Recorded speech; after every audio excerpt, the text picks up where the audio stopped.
All right, welcome to APUSH lecture review for period 5, 1844 to 1877. All right, so when we think about 1844 to 1877, this encompasses the sectional crisis, the Civil War, and Reconstruction.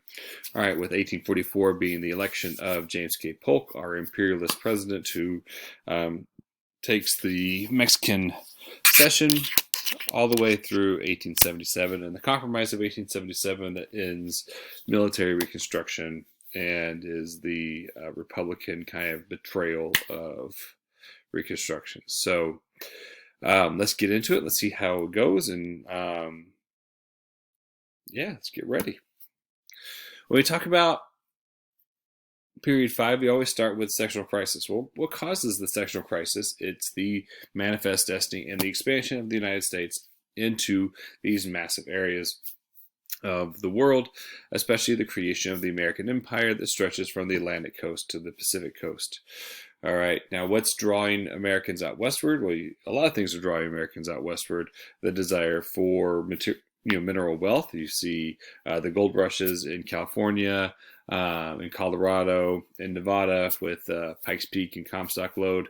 You see the annexation of Texas for cotton purposes, right? Cotton and slavery expansion. And so there's that material and resource wealth that's out there. You also have the desire for trade. The Pacific opens up trade to Asia. So we'll get into it a little bit later, but this idea of opening up China with the Treaty of Wangia, and then the Treaty of Kanagawa, which opens up trade with Japan. And so you see that economics plays a huge role in what Manifest Destiny is really all about. This desire to spread the American empire from the East Coast to the West Coast and create a national market throughout and an international market throughout. And of course, it's helped by the Mexican-American War. Right? The election of 1844 brings in, the election of 1844, James K. Polk focuses his election on the annexation of Texas. And once Texas becomes a state in 1845, all right, he moves on to taking California, and he does that through the Mexican-American War. And he also settles, he also takes in the Oregon Territory to help kind of finalize the American boundaries. All right, you also have the Gadsden Purchase. I'm not going to get much into that, but the Gadsden Purchase buys a piece of what is now Arizona and Mexico. And so the Treaty of Guadalupe Hidalgo, the Oregon Treaty, all kind of help finalize this massive Mexican cession and this massive taking of the American empire. And then the people are moving out west to kind of take advantage of that land that's being brought in. So, and they're coming out west for the economic gains of mineral resources. They're also coming out for land. All right, the Transcontinental Railroad is bringing people out because of the Homestead Act in the 1860s and the Morrill Land Grant Act in the 1860s. It opens up this land to the development of American cities and American towns in the western portion of North America. All right. Now, out of the Mexican-American War we talked about came the Mexican cession. Well, that creates an immediate issue. What do you do with the lands of the Mexican cession? Now, during the war, David Wilmot from Pennsylvania will try to push through what is known as the Wilmot Proviso, in which he says no land from the Mexican cession should be allowed to have slavery. It doesn't pass, but it does bring in the fact that this is going to be an issue. Okay, this is going to be an issue, and that issue is going to, that issue is going to divide the nation in the 1850s as California becomes a state, and then other states start to move into the United States. These other territories start to become states. What do? Do you allow them to have slavery, or are they going to be free areas? All right, and this issue of popular sovereignty really becomes popular for a lot of Americans at the time, because when you look at the popular sovereignty, the idea of popular sovereignty, it is the Congress basically saying, we're not going to make the choice, y'all make the choice, and that's going to lead to a whole set of problems and circumstances in the 1850s centered around Kansas and Nebraska. Long term, the Mexican cession is also going to open up some issues, especially surrounding Native Americans and the issues and the expansion into this Native American territory of the Great Plains and the western portion. And we're going to see that come back kind of in the 1860s and 70s, as white Americans are moving into the Western territories, there's tension that grows between white Americans and Native Americans, leading to things like the Sand Creek Massacre and Grant's peace policy of reservations.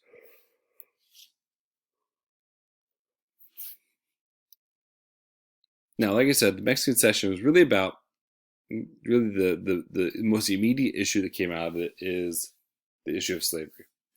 California, because of the gold rush in 1849, is quickly able to become a state, and it wants to come in as a free state. But if it comes in as a free state, it's going to upset the balance between free states and slave states in the Senate.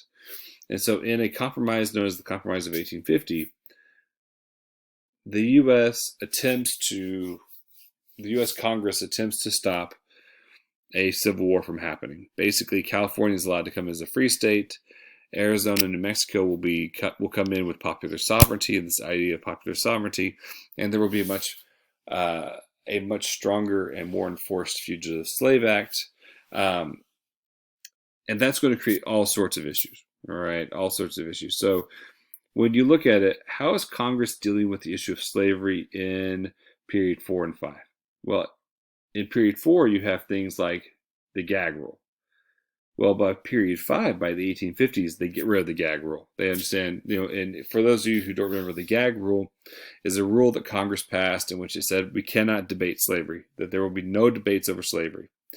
And that is passed in the 1830s. By the 1840s, I think 1844, 1845, they get rid of the gag rules. Like, we have to debate slavery. And that's where you start seeing that division really take place in the Congress. As the gag rule is gone, now they have to start debating slavery and the issue of slavery in the territories especially.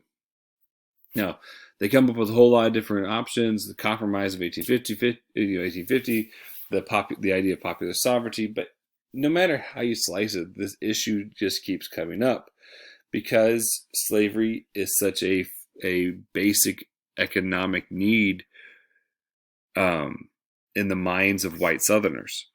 Because for them, it's not even just an economic need, it's a social need in the minds of white Southerners.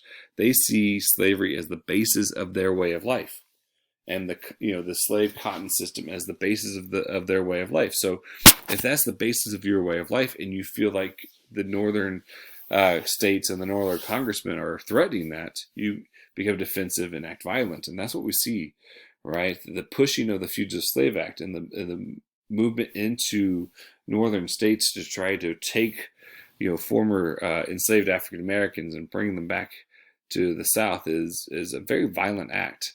And the North is going to react to that. They're going to pass personal liberty laws to say, listen, if they're here, if they're in the North, they are free. And that's going to create tension between the North and South, even before the Civil War begins.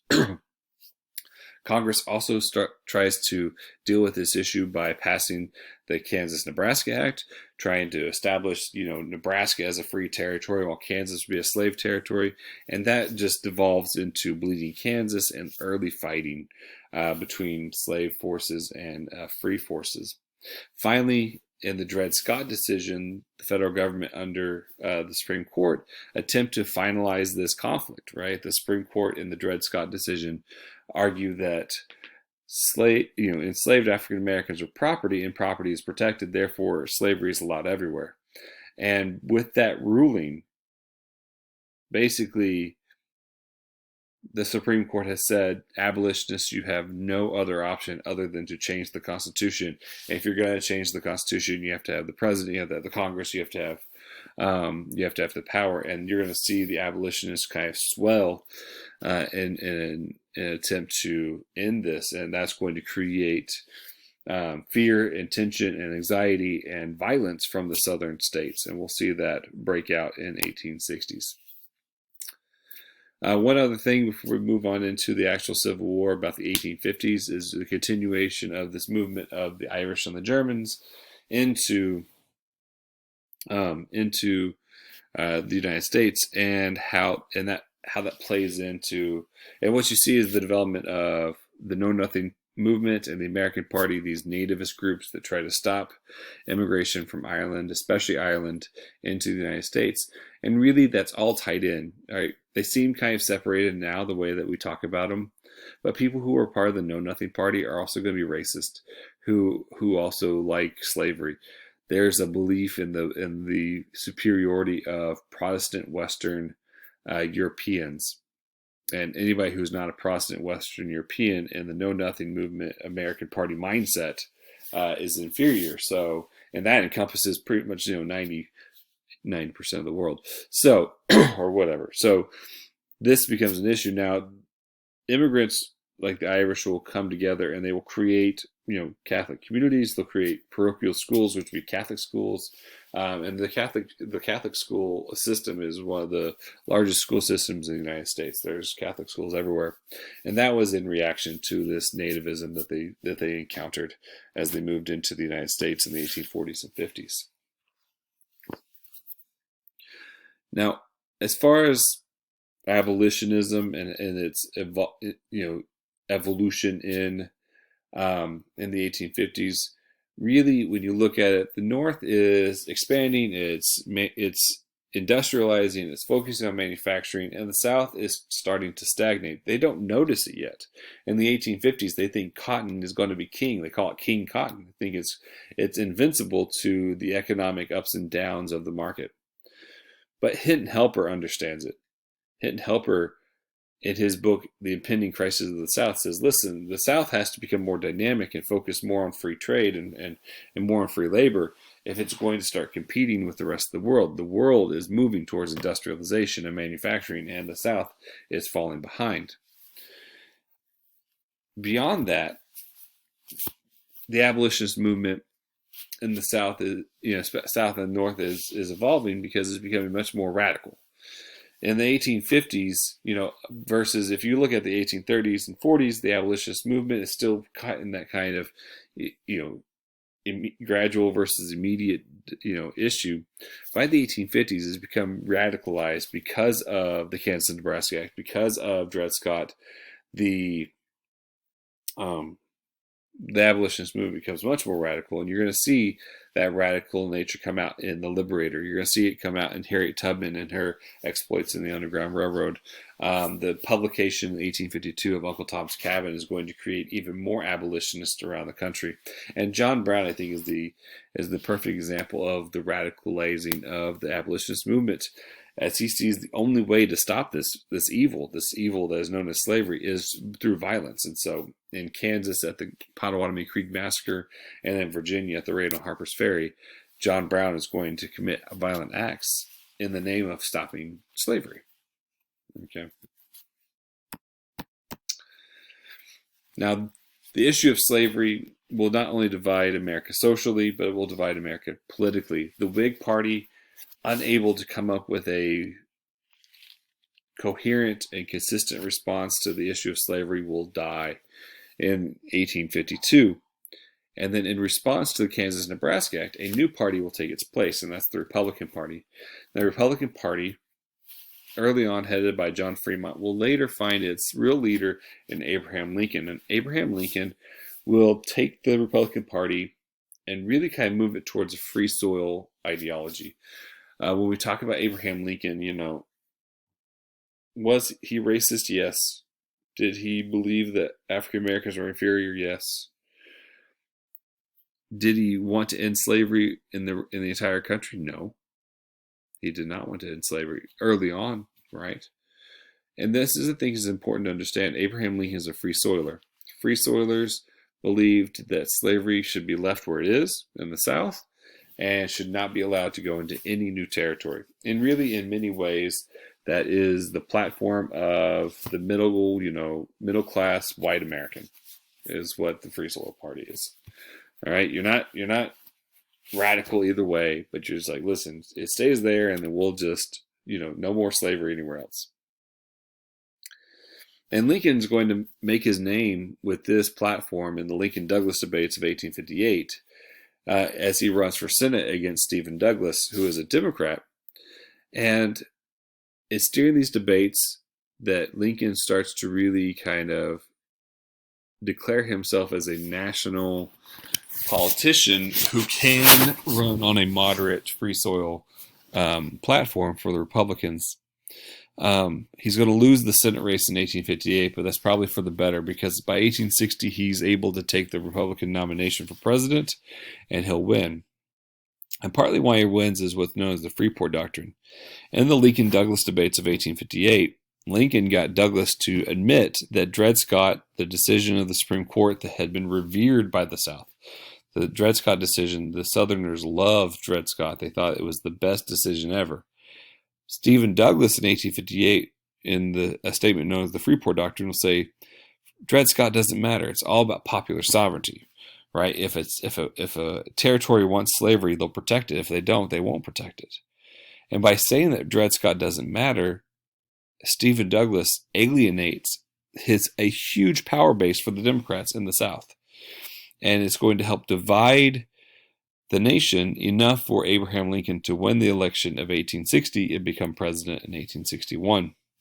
Because he wins the presidency in 1860, the South secedes. They had been threatening throughout the 1850s. In 1852 and 1856, in both elections, the South said if a Northerner wins or if an anti-slavery candidate wins, we will leave. We will secede.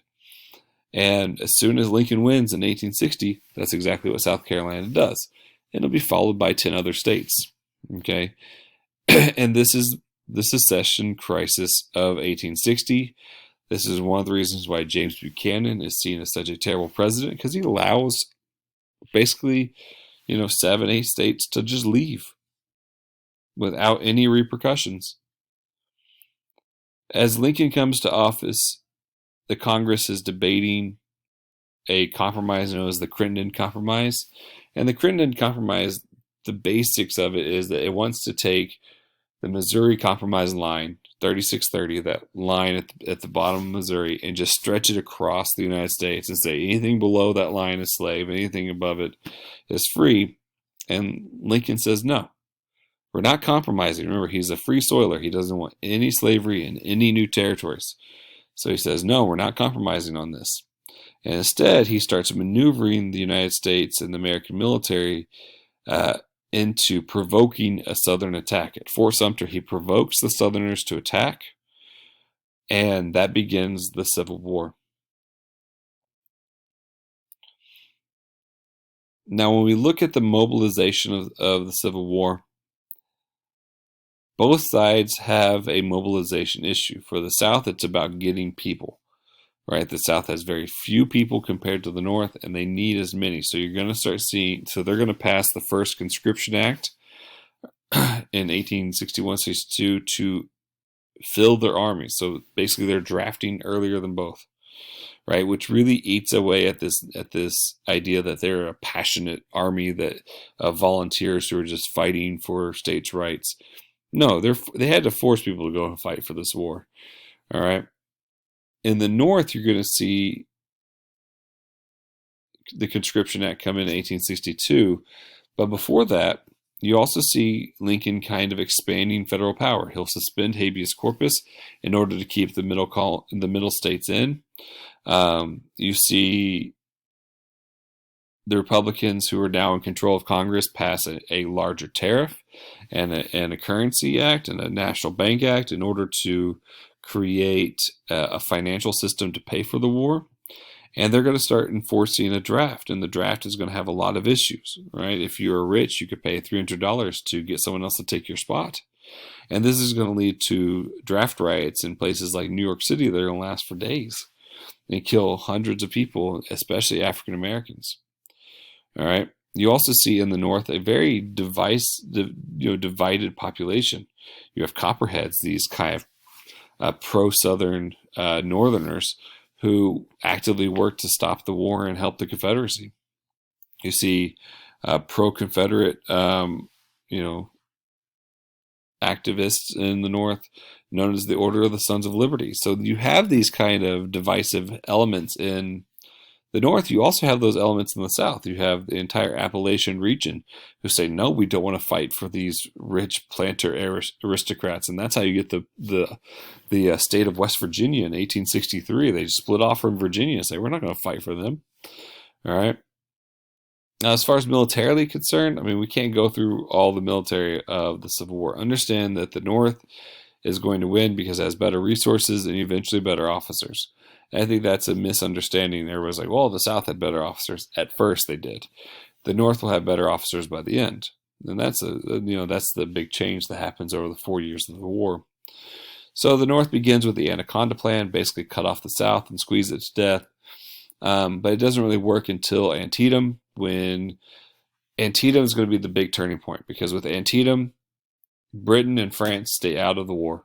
Okay, they see the South as a losing cause, especially because after Antietam, Lincoln issues the Emancipation Proclamation and makes the war about slavery.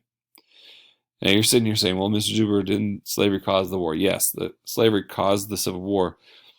But for the first couple of years, Lincoln was pretending like the war was about saving the Union and not ending slavery. And Antietam is going to force him to make that final declaration that this war is truly about ending slavery for the North, that the North starts fighting truly for that reason. That doesn't mean it didn't cause it.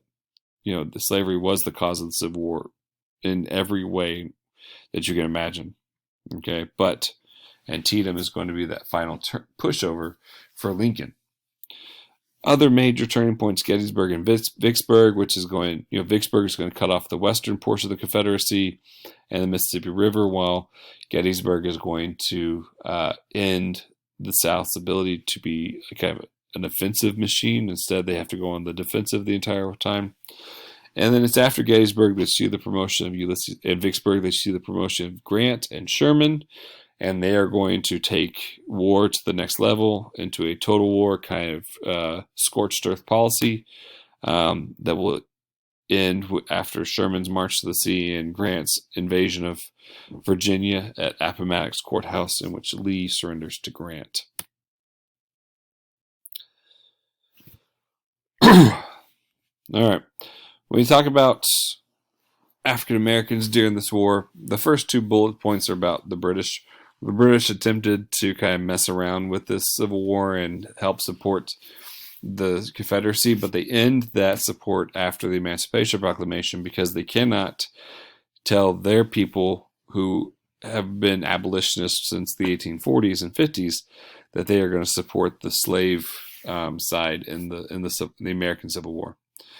But it's not like the United States came into this war under the leadership of Lincoln and said, okay, we're going to free all African American slaves. No, they don't do that.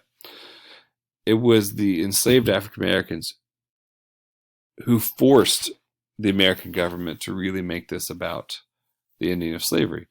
So almost immediately once the war starts, African Americans in the plantations will just leave en masse and start heading towards Union lines and forcing Union commanders to make a decision. What do you do with African Americans who had been enslaved? And early on, the Union will treat them as contraband, basically the spoils of war that they take from the South. And then after Antietam, it becomes the policy of the American government and the American military, which is an extension of the government, to emancipate as they move into the South. It's also in 1863 and 64 that you see Lincoln get convinced to enlist and train African American soldiers. And so probably the most famous of the African American regiments will be the 54th Massachusetts. And they will, about 200,000 African Americans will serve in the military for the Union and help win the war. This changeover between the war being about keeping the Union together to the war being about the ending of slavery is really highlighted in Lincoln's first inaugural versus his second inaugural. And the first inaugural is like, we're not here to take your property, we're not here to take your enslaved workers, we're here just to keep the Union together. By the second inaugural, Lincoln's like, no, we are going to fight until every drop of blood that has been spilled by the lash is going to be repaid with by the sword. And we are not stopping until slavery is ended. And between the second inaugural and the Gettysburg Address, he really kind of cements the war as being about coming to, finally making the Founders' Declaration of Independence, this idea that all men are created equal, making it come into fruition or fulfillment. But that doesn't really work. the war is over after Appomattox in 1865. Lincoln's assassinated a few weeks later. And you get thrown into this kind of crucible of Reconstruction. And in Reconstruction, it's really centered around this idea of, okay, what kind of power does the federal government have over these new states that are coming back in? States that have been around who left and seceded and fought a war against the country and then are now coming back. And, the president after Lincoln, Andrew Johnson, had a very different idea than the Republicans in Congress. So you have this kind of presidential Reconstruction, which is fairly lenient on the South, versus the radical, congressional Reconstruction, which was much more stringent and strict on the South.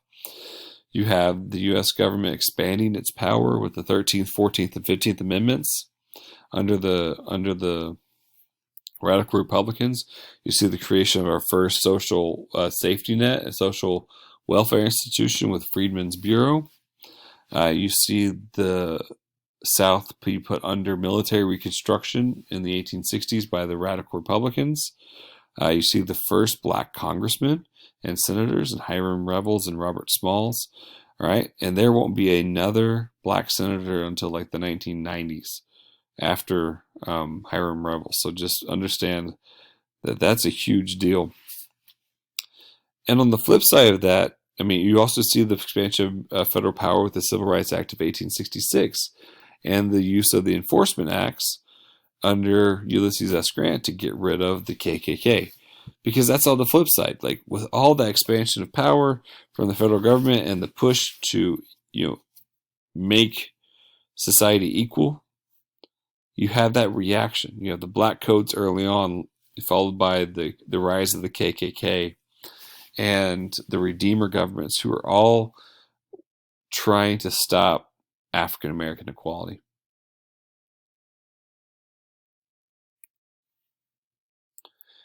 And that leads into kind of a very sad outcome of Reconstruction.